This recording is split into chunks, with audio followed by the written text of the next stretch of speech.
Bonjour bien-aimés dans le Seigneur, je bénis le Seigneur Jésus-Christ qui nous a donné la force de se lever ce matin, de commencer cette journée par la prière et l'exhortation. J'aimerais partager aujourd'hui au nom de Jésus-Christ dans le livre de Colossiens, le chapitre 1. Nous allons lire à partir du 12e jusqu'au 17e verset que j'ai lu au nom de Jésus. Rendez grâce au Père qui vous a rendu capable d'avoir part à l'héritage des saints dans la lumière. Il nous a délivrés de la puissance des ténèbres et nous a transportés dans le royaume de son Fils bien-aimé, en qui nous avons la rédemption de péché.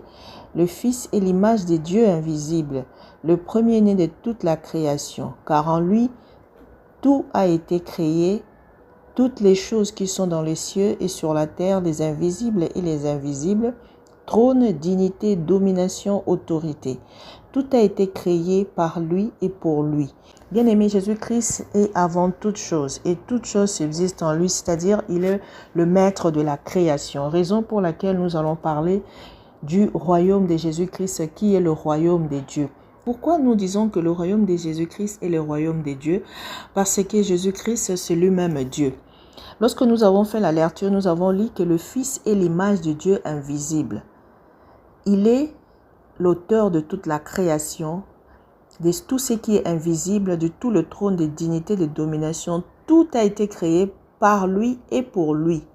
Donc, c'est à lui seul que subsiste toute chose.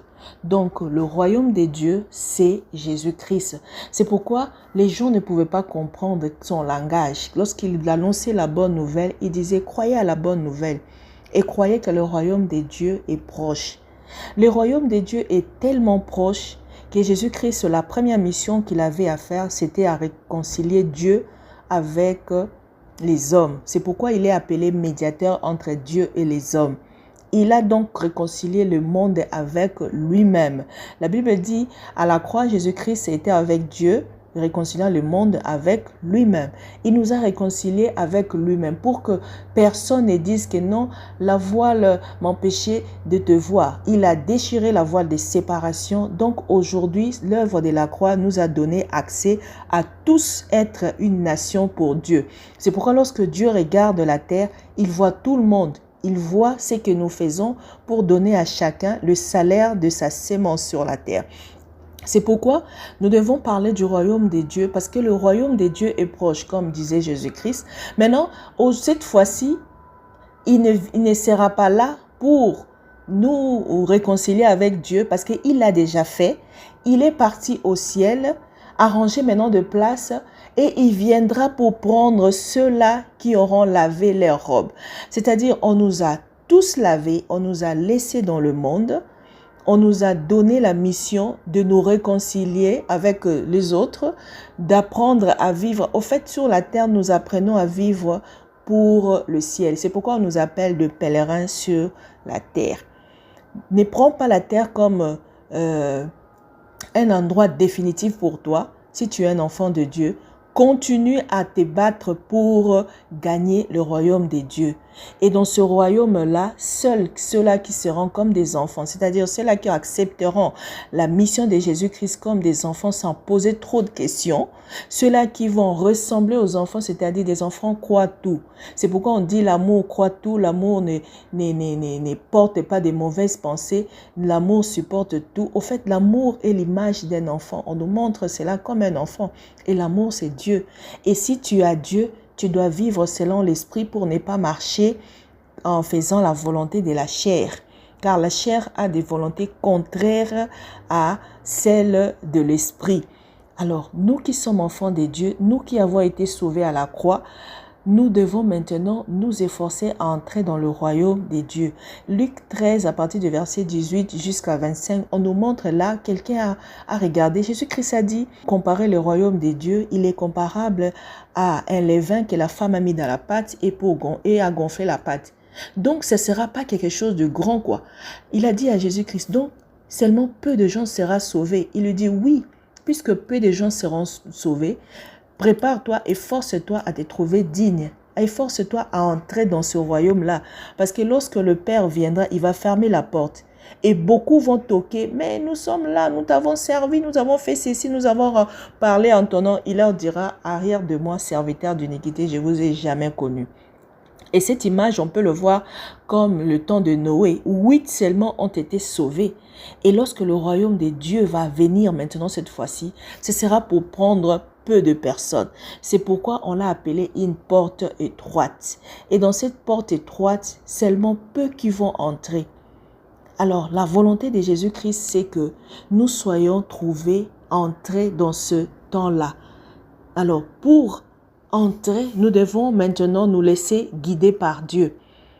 Aujourd'hui, personne ne dira que non, Dieu a fait exception de nous. Il a pris Israël, il nous a laissés. Non. À la croix, Jésus-Christ est mort pour que tout le monde soit réconcilié avec Dieu. Donc, nous sommes tous réconciliés. Nous ne devons pas dire non, les parents ont fait quelque chose, je suis maudit par mon père, par ma mère. Il n'y a plus tout cela. Tout le monde subit les sorts du péché qu'il accomplit. C'est pourquoi le regard de Dieu est sur tout ce que les hommes font. On a vu ça dans des autres exhortations, que le regard de Dieu est sur toute la conduite de tout le monde. Donc, il te regarde, qu'est-ce que tu fais? Tu ne diras pas, non, je suis pas bien parce que mon père a fait ceci. Chacun va subir le sort de son péché. Aujourd'hui, la vie et la mort est mis devant toi. C'est à toi de choisir, soit la vie, soit la mort. C'est pourquoi j'ai toujours l'habitude de dire que ceux qui iront en enfer, ils auront fait le choix de ne pas s'efforcer. Ils se sont lassés, comme les vierges folles. Ils se sont lassés d'allumer la lampe. Ils se sont lassés de prendre beaucoup plus d'huile pour résister au temps qui vont venir. Ils ont éteint leur lampe et lorsque le pouls est venu, ils n'avaient plus rien pour allumer leur lampe. Les enfants de Dieu sont ceux-là qui se battent. C'est pourquoi la Bible dit dans les livres des Jean qu'après Jean, le royaume est forcé. C'est les violents qui s'accaparent, c'est-à-dire ceux-là qui vont rester fermes, ceux-là qui vont se battre. C'est pourquoi Jésus-Christ a dit à cet homme, efforce-toi d'y entrer, parce qu'il n'y a pas beaucoup de place. Bien-aimés, tous ne seront pas entrés. Aujourd'hui, tu peux te dire, oui, Jésus-Christ est ma justification. Je suis justifié par Jésus-Christ. Oui, il t'a justifié, il t'a sauvé, il t'a réconcilié avec le Père. Quitte à toi maintenant de produire des fruits dignes de ta repentance pour entrer et demeurer dans le royaume des dieux. Et ça, ce n'est pas quelqu'un qui va faire pour toi. Ce n'est pas Jésus-Christ qui va faire pour toi. Il a tout fait à la croix. Il a souffert pour toi. Tu devais être puni. Mais il ne t'a pas regardé comme maudit. Mais Dieu maintenant te regarde comme sanctifié. Est-ce que demeures-tu dans cette sanctification pour mériter le royaume des dieux lorsqu'il viendra? Est-ce que tu continues depuis le jour où tu as cru à Jésus-Christ? Est-ce que tu continues à te battre pour rester ferme? Le péché ne doit pas être une vie pour toi. Pour un enfant de Dieu, ça peut être un accident. Et juste après, tu te repens. Parce que nous sommes encore au temps de grâce. Le temps de la grâce veut dire que tout le monde maintenant a accès. Cette fois, tu tomberas. Cette fois, tu dois te relever, comme dit la Bible, pour que tu te conformes et que tu te trouves toujours juste saint. C'est pourquoi nous ne devons pas dormir avec la colère. Nous ne devons pas ouvrir des portes au diable. La Bible nous dit de résister au diable pour qu'il fuit loin de nous. De fuir tout ce qu'il y a à fuir. De fuir l'impudicité. De fuir tous les autres péchés, pour que nous demeurons dans la présence de Dieu. C'est pourquoi nous devons apprendre à vivre selon l'esprit pour ne pas accomplir les œuvres de la chair.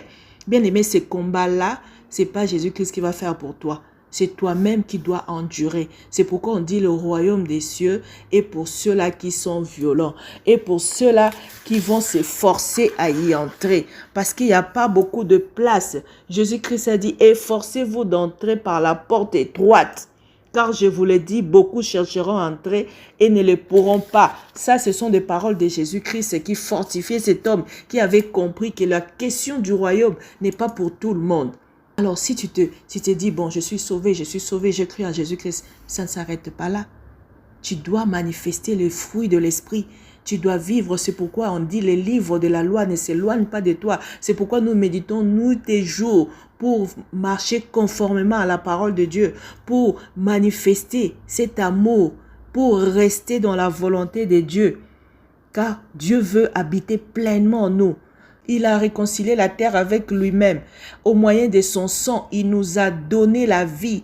Il nous a effacé tout le péché qui subsistait. tout le péché qui pouvait même dire non, ça c'est le péché de mes arrière-grands-pères. Jésus-Christ a effacé cela. Aujourd'hui, tu dois être inébranlable dans ta foi maintenant. Tu dois marcher en craignant Dieu. Tu dois faire en sorte que tu sois trouvé toujours parfait. Et cela, c'est au moyen de la vie que tu vas faire. Tu vas combiner avec Jésus-Christ, de ton intimité avec Jésus-Christ. C'est pourquoi l'Église ne va pas nous sauver, la religion ne va pas nous sauver, mais nous devons tout faire pour garder l'intimité avec Jésus-Christ. Prions au nom de Jésus-Christ. Dieu Tout-Puissant, je te bénis parce que tu es Dieu. Je te bénis parce que tu es le Seigneur qui nous a libérés, qui nous a guéris, qui nous a donné le royaume pour que nous puissions vivre avec toi. Ensemble avec toi, Seigneur, tu veux que nous puissions demeurer. C'est pourquoi tu nous demandes de demeurer dans la foi et qu'au moyen de notre foi, nous puissions accéder à l'espérance que nous donne l'Évangile pour que nous puissions marcher dans la crainte de ton nom et que le péché ne soit pas notre vie pour accéder un jour au royaume. Que tu puisses nous aider à comprendre que le royaume de Dieu est proche et que tout ce que les apôtres ont enseigné pour nous, nous devons la vivre enfin d'entrée. Seigneur, que dans nos consciences, que nous puissions racheter les temps, car les jours sont mauvais. La Bible dit, lorsque les gens pouvaient voir le ciel se noircir, on savait qu'il y avait la pluie qui approchait. Et tous les signes par rapport au temps de la fin s'est approché. Seigneur, donne-nous le regard, Seigneur, fixé à toi, pour que nous puissions regarder jusqu'à la fin à toi, à ta personne, afin que seules nos pensées, nos idées soient focalisées à toi et nous préparons pour le royaume. Nous voulons demeurer pauvres en esprit, c'est-à-dire nous voulons, Seigneur, oh Dieu, vivre en parfaite harmonie avec toi comme des enfants. Nous voulons apprendre à croire à tout ce que tu nous dis simplement dans ta parole pour que nous puissions l'appliquer. Nous avons besoin de ton esprit pour nous guider dans nos pas. Nous avons besoin de ton esprit pour nous montrer comment manifester ta gloire, comment vivre le royaume des cieux, comment rester ferme pour que au dernier jour nous soyons avec toi, Seigneur, avec Abraham, avec Jacob, avec Isaac, Seigneur Jésus. Oh Yahweh, tu es celui qui nous a aimés. C'est pourquoi tu nous parles. Seigneur, à chaque fois que tu nous donnes, Seigneur, oh Dieu, la bonne nouvelle, nous voulons l'accepter simplement.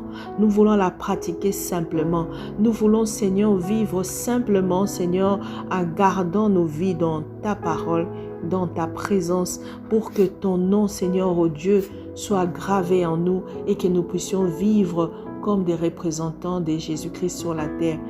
Nous voulons te manifester pleinement. C'est pourquoi aide-nous, Seigneur, oh Dieu, à rester dans l'intimité avec toi.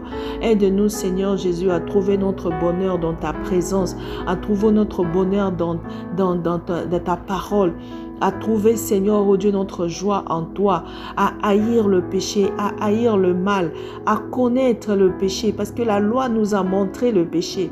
Nous voulons connaître le péché et ne pas l'accomplir. Nous voulons vivre dans la vie. Nous voulons avoir des paroles de vie. Saint-Esprit, viens mettre en nous le fruit de l'Esprit, que les fruits abondent dans nos vies, afin que nous soyons de modèles, afin que nous puissions dire comme Paul, soyez mes imitateurs, parce qu'il se retrouvait dans l'excellence avec toi. Oh Seigneur, les jours sont mauvais, le temps est approché. Nous voulons, Seigneur, être fermes. Nous voulons demeurer fermes. Bien-aimé, toi qui m'entends, demeure ferme dans la présence de Dieu. Demeure ferme dans la décision de suivre Jésus-Christ. Peu importe les tribulations, peu importe tout ce qui arrive dans le monde, le Seigneur est là pour nous. Saint-Esprit, sois là pour nous. Sois là pour nous guider. Sois là pour nous fortifier. Sois là pour nous donner l'endurance que Jésus-Christ avait et que les apôtres avaient jusqu'à la fin. Ils n'ont pas trahi. Ils n'ont pas désisté parce que la Bible nous montre, Jésus-Christ était en train de parler à cette personne. Demeurez ferme et sois fort et force-toi d'entrer parce que maintenant ce sont les violents qui vont s'emparer du royaume. Les gens qui ressemblent aux enfants qui doivent entrer dans le royaume. Nous voulons apprendre de toi simplement comme des enfants. Laisse notre intelligence captive à l'obéissance de ta parole, afin que nous puissions accepter le royaume, afin que nous puissions t'accepter comme tu l'as voulu. Aujourd'hui, les gens mettent des noms autour du nom de Jésus. Tous ces noms-là qu'ils mettent, c'est pour nous éloigner du nom le plus puissant au monde. Oh, Rabarashinta. Seigneur, laisse-nous, Seigneur, concentrer nos efforts à toi, concentrer nos regards à toi, être de vierges sages pour garder notre lumière briller en Jésus-Christ, pour que quand tu viendras, tu nous reconnaisses, que tu nous amènes dans ta lumière. Oh Seigneur, que ce que tu as fait à la croix pour l'humanité puisse être accompli à la fin du monde lorsque tu viendras. Lorsque tu viendras, nous ne voulons pas dire que Seigneur, tu nous as sauvés à la croix, mais nous voulons entrer avec toi. Parce qu'à ce jour-là, tu seras celui qui dira, arrière de moi, serviteur d'iniquité. Seigneur, nous ne voulons pas avoir ces titres, Seigneur, mais nous voulons être des serviteurs et des servantes de Dieu qui sont capables de témoigner Jésus-Christ, de marcher dans la crainte de Dieu, de marcher dans la haine du péché, afin qu'un jour nous soyons sauvés avec toi. Aide-nous, Seigneur, à demeurer fermes. Et que cette journée soit une journée où nous prenons, Seigneur, oh Dieu, la conscience de ces choses et nous disons merci d'être toujours là. Merci de sanctifier cette journée pour chacun de nous. Au nom de Jésus-Christ. Amen.